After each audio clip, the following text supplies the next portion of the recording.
আসসালামু আলাইকুম গাইস, কেমন আছেন সবাই? আশা করি সবাই ভালো আছেন আর আপনাদের দোয়াতে আলহামদুলিল্লাহ আমিও ভালো আছি। তো শীত তো খুব পড়তেছে, মানে একদম ভরপুর শীত যাকে বলে আর কি।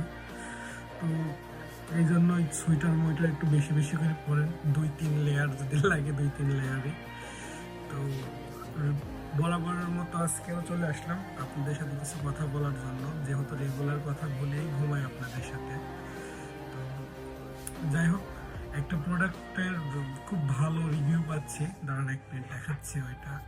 Твоя душа, все твоя обещания, пустота.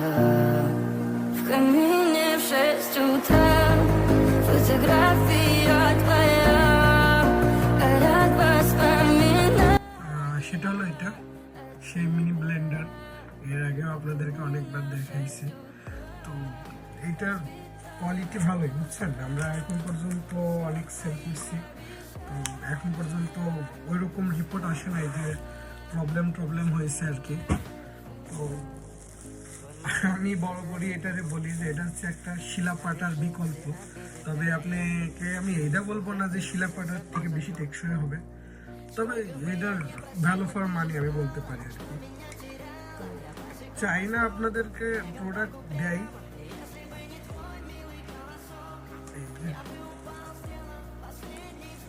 চাইনা প্রোডাক্ট আমরা যেরকম ক্যাটাগরির প্রোডাক্ট নিতে চাই চাইনাদের কাছ থেকে ওরা তৈরি করে দিতে পারে, ঠিক আছে।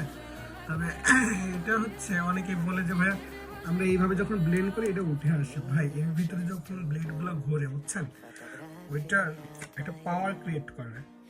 আর এর ভিতরে যখন আমি বেশিরভাগ যতবারই ব্লেন্ড করছি চাউল দিছি, শুকনা চাউল। তো শুকনা চাউল যখন অধিক মানে গুঁড়া গুঁড়া তৈরি করতে হয় তখন ওই জিনিসটা গরম হয়। তো গরম যেহেতু হবে তখন তো বুঝতেই পারছেন এইটা উঠে যায় আর কি, হালকা উঠতে পারে। তো ব্লেন্ডার যাদের আছে তারা অবশ্যই জানে ব্লেন্ডার কখনো এইরকম ভাবে ব্লেন্ড করতে হবে। ব্লেন্ডারটা এইভাবে রেখে তারপর হাত দিয়ে দেন সুইচ চাপ, এইভাবে ব্লেন্ড হয়। তো ভালো, এটা দিয়ে আপনার পিঠা তৈরি হচ্ছে। অনেকেই বলছে, দেখি আমি ট্রাই করে দেখি, অনেকেই বলছে নাকি এই চাউল আপনার এইটাতে গুঁড়া করে দেন তারপরে পাকান পিঠা তৈরি করছে আর কি। ওই রকম গুঁড়া হচ্ছে কি না হচ্ছে আমি বলতে পারবো না, যেহেতু আমি দেখি 2-1-এর ভিতরে এটা আরো একটা ট্রায়াল দেওয়া দরকার আছে যে আসলে পাকান পিঠা বা সুজি হচ্ছে না বললে ভুল হবে। সুজি হচ্ছে আপনার শুকনো মশলা, ভেজা মশলা, এভরিথিং। শীতের মধ্যে যে পাটা টাটা ধোয়া বোঝেন না, ওগুলো একটু প্রবলেমই হয়। রান্নাঘরে আছে জাস্ট এর ভেতরে পেঁয়াজ দিলেন, ঝাল দিলেন, মরিচ দিলেন, হালকা জিরার গুঁড়া দিলেন, দিয়ে জাস্ট 2টা ট্রাপ পিষে গেল। আর আপনার ওই পাটা টাটা ধুয়ে এই বাটি ওই বাটি এক জায়গায় করার দরকার নেই। তো বরাবরের মতো আজকেও দেখাই দিলাম একই প্রোডাক্ট। আরও প্রোডাক্ট আমরা স্টক করবো, একটু সময় দেন আমাদের, বুঝছেন। আর দেশের অবস্থা ওইরকম ভালো না থাকার কারণে ব্যবসা বাণিজ্য সবারই কম। যার সাথে কথা হচ্ছে সবাই একই কথাই বলছে যে ভাই এখন হচ্ছে জানুয়ারি মাস না আসা পর্যন্ত এরকমই চলবে। যাই হোক, ভালো খারাপ না, এটা তো চলছে, একটা না একটা তো প্রোডাক্ট চলবেই। এটা চলবে না আর একটা চলবে, আর একটা চলবে না আর একটা চলবে। আপনাকে জাস্ট খুঁজে বের করতে হবে যে কোন প্রোডাক্টটা মার্কেটে চলতেছে, তারপরে আপনি বিজনেস স্টার্ট করেন।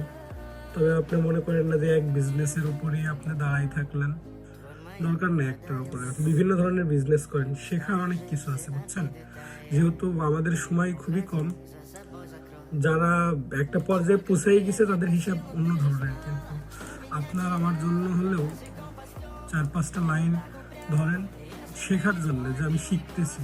ওখানে লাভ প্রফিট আপনার টার্গেট থাকবে, ওইখান থেকে আপনি লস খেয়ে ঘুরে আসবেন, দেন তারপরে আপনি শিখবেন। তো যাই হোক, ধন্যবাদ সবাইকে, আশা করি সবাই ভালো থাকবেন। আর আল্লাহ যদি বাঁচাই রাখে কালকে আবার দেখা হবে ইনশাল্লাহ। সে পর্যন্ত ভালো থাকবেন, সুস্থ থাকবেন, আর আমাদের জন্য বেশি বেশি করে দোয়া করবেন। ধন্যবাদ সবাইকে। कामयाबी का कोई शॉर्टकट नहीं होता, क्योंकि जो शॉर्टकट से जो कामयाबियां मिलती हैं वो शॉर्ट टर्म होती हैं। दुनिया की तारीख में जिन भी लोगों ने बहुत बड़ी कामयाबी हासिल की उन्होंने बहुत मेहनत की। और अगर आप बहुत मेहनत कर रहे हैं और आपको लग रहा है कि आपको रिजल्ट